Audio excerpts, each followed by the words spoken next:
Salut tout le monde, c'est Marlon. On se retrouve aujourd'hui pour un nouveau concept. Enfin non, pas un nouveau concept parce que ça va être des anecdotes, ou en tout cas sur un nouveau thème. Puisqu'aujourd'hui ça va être une vidéo sur les jeux vidéo. Donc comme vous voyez, la chaîne part un peu dans tous les sens. Il y a des Harry Potter, du Disney, des Pop, du Tsum Tsum, il va y avoir du One Piece, maintenant c'est les jeux vidéo. Mais en fait c'est parce que du coup la chaîne me ressemble vraiment. Alors certes elle s'appelle Marlon Disney, mais elle devrait s'appeler Marlon tout court parce que vraiment je mets vraiment tout ce que j'aime dans cette chaîne. Donc aujourd'hui on va parler jeux vidéo. Je suis pas vraiment un gros geek, je suis pas ultra fort aux jeux vidéo, mais il y a plein de jeux que j'aime bien. Bon après c'est des jeux quand même assez classiques. Donc j'ai d'abord refait une liste des jeux qui me plaisaient, voir lesquels seraient intéressants de faire en vidéo et enfin trouver des anecdotes sur ces jeux vidéo là. En faisant mes recherches, j'ai trouvé ce livre, donc 100 jeux vidéo, 1000 anecdotes. Donc c'est vraiment une bible pour les jeux vidéo. C'est vraiment une bible d'anecdotes. Moi qui adore les anecdotes, c'est parfait. Donc ce livre a été fait par Arnaud Bonnet, donc qui cite donc une phrase de Prosper Mérimée, il me semble. Prosper Mérimée qui dit « Je n'aime des histoires que les anecdotes ». Et donc en se basant sur ça, après il a fait toutes les anecdotes donc, de jeux vidéo, donc pour 100 jeux vidéo. Donc pour commencer aujourd'hui, j'ai fait un petit peu arbitrairement, il n'y a pas de préférence ou quoi. On va commencer par Pac-Man. Donc celui-là, je suis sûr que tout le monde connaît, c'est indémodable. Donc je me suis inspiré du livre pour les anecdotes, et puis des recherches que j'ai fait sur internet, donc pour essayer de vous trouver un maximum d'anecdotes à dire. Donc on va commencer tout de suite. Donc Pac-Man, qu'est-ce que c'est? Donc c'est un jeu vidéo sorti en 1980 au Japon. Donc ça a été fait par le japonais Toru Iwatani, il l'a fait pour la société Namco.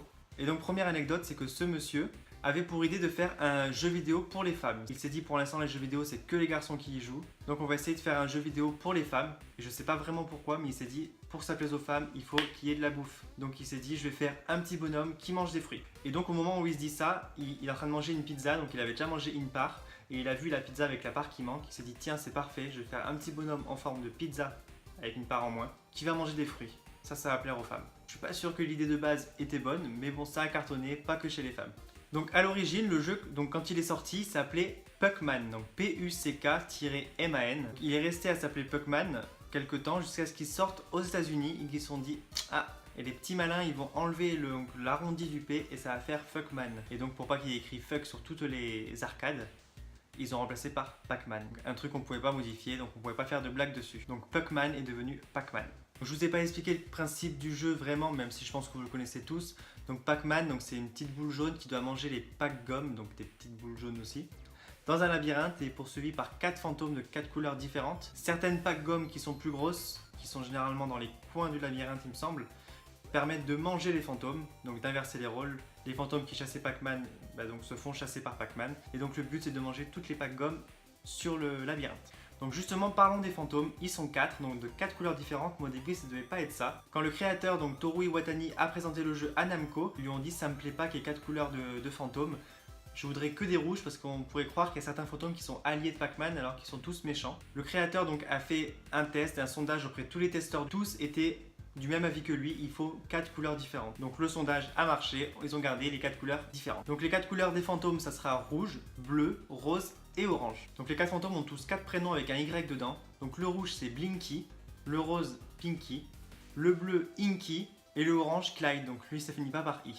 Et donc si vous remarquez bien, chaque fantôme du coup a un algorithme particulier et se déplace pas de la même façon selon sa couleur. Le fantôme rose, lui, son but c'est de bloquer Pac-Man, donc il va toujours essayer de se mettre devant lui, donc de le prendre de face. Le fantôme rouge, lui, il va carrément essayer de suivre Pac-Man, il va suivre ce qu'il fait. Le fantôme bleu, lui, se déplace selon la trajectoire du rouge. Et enfin, le fantôme orange se déplace aléatoirement.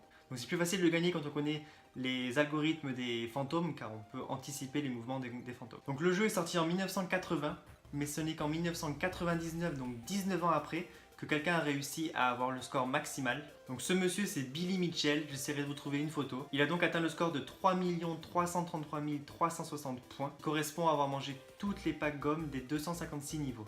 Donc il a fait plus de 6 heures de jeu non-stop pour pouvoir atteindre ce score. Donc je ne l'ai pas précisé, mais Pac-Man c'était avant tout un jeu d'arcade, donc les grosses bornes d'arcade que vous connaissez. Et il était assez précurseur du coup dans son style, parce qu'avant Pac-Man, il y avait beaucoup de jeux de sport ou de jeux de tir. Pour les jeux de tir, il y avait Asteroid et Space Invader.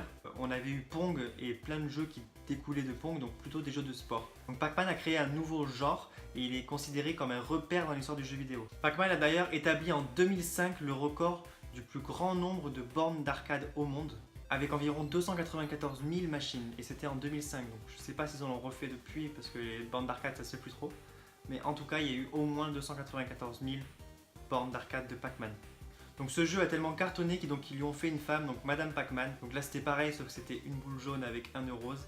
Et les fantômes étaient beaucoup plus aléatoires, donc c'était plus dur de gagner avec Madame Pac-Man qu'avec Pac-Man. Donc comme beaucoup de jeux qui ont cartonné, il a eu le droit à sa série télévisée. Donc elle s'appelait Pac-Man. Et donc c'était Pac-Man qui vivait avec Madame Pac-Man et bébé Pac-Man. Ils vivaient à Pac-Land et donc ils devaient protéger la forêt des Pac-Goms contre les fantômes.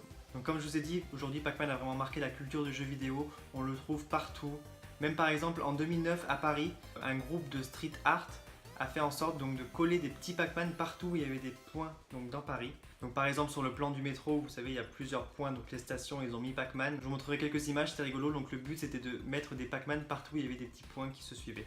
Et donc je vous parlais des références où Pac-Man apparaît, donc Pac-Man, il me semble qu'il apparaît, donc il y a des références dans le film Ready Player One. Il faudrait que je le revoie, mais il me semble qu'il gagne sur l'arcade de Pac-Man pour avoir une pièce de vie. Le film Pixel, où donc Pac-Man, c'est le grand méchant du film. Donc là, il a carrément un rôle central. On le retrouve aussi dans les jeux vidéo, donc dans Super Smash Bros. Je crois qu'il apparaît à partir de Super Smash Bros. Brawl. En tout cas, il est dans le Ultimate. Et donc, plus récemment, on le voit dans Les Mondes de Ralph et Ralph 2.0. La réunion des méchants anonymes se fait d'ailleurs donc dans le jeu Pac-Man, où Ralph finit par piquer les cerises en partant. Le chef d'ailleurs des méchants anonymes, c'est le fantôme dans Pac-Man. Et donc pour finir, donc, comme tout jeu qui se respecte, Pac-Man a eu sa collection de Funko Pop. Donc je vous mettrai des photos. Donc, de mémoire, on trouve Pac-Man, les 4 fantômes, Madame Pac-Man et le fantôme en bleu. Donc quand Pac-Man mange les Pac-Goms, donc je vous ai dit, ils se ressemblent tous en bleu et il peut les manger. Donc voilà, donc je pense qu'il existe encore plein d'anecdotes sur ce jeu. Je pense que j'ai pas tout trouvé. Mais bon, il y a quand même pas mal d'infos dans la vidéo. Si ce concept vous a plu, donc sur les anecdotes sur les jeux vidéo, dites-le moi en commentaire, j'en referai. Surtout dites-moi en commentaire sur quel jeu vous voulez que je fasse des recherches. J'en ai plusieurs en tête, mais si je vois qu'il y a un jeu qui revient, je chercherai sur celui-là. En attendant, moi je vous souhaite une très bonne journée et je vous dis à bientôt dans la prochaine vidéo.